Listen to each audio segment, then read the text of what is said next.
Bonjour à tous et bienvenue sur boursicoté.com pour cette nouvelle analyse technique du CAC 40 en point matinal avec une configuration qui confirme l'impression de hausse que nous avions hier, puisqu'après une ouverture sur un gap haussier, le CAC 40 ce matin vient directement chercher la résistance majeure des 5537 points. Donc on continue ici sur la dynamique. Hier soir je vous indiquais que nous étions ici sur un mouvement de consolidation pour l'instant sans conséquence par rapport justement à cette dynamique haussière. On en a la confirmation aujourd'hui et donc on ouvre ce gap sur une zone de gap précédente puisque nous avions eu ici un comblement. On avait ensuite une petite phase d'affaiblissement et donc on valide ici en imprimant ce gap qui est une forte symbolique par rapport au gap précédent que nous avions ici, et on vient directement ici sur la zone des 5537 points. Donc maintenant je dirais que tout va se jouer sur les cotations prochaines, puisque cette zone ici des 5537 était une zone majeure sur la tendance court terme.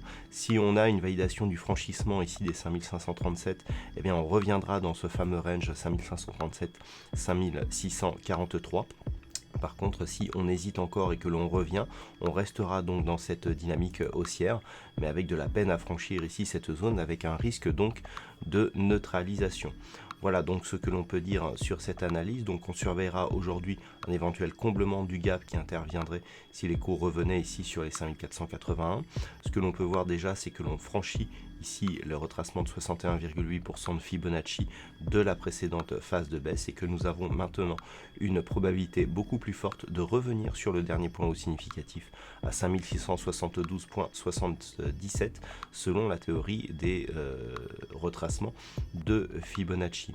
Donc aujourd'hui, on surveillera le franchissement ici des 5537 ou éventuellement un retour tant que l'on ne repasse pas sous les 5436 points.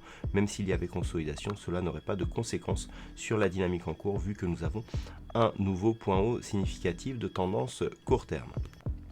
Voilà donc ce que l'on peut dire d'un point de vue technique. D'un point de vue un peu plus macroéconomique, nous aurons à 10h le PMI composite du market et du côté de l'Angleterre, nous aurons à 10h30 le PMI composite et des services.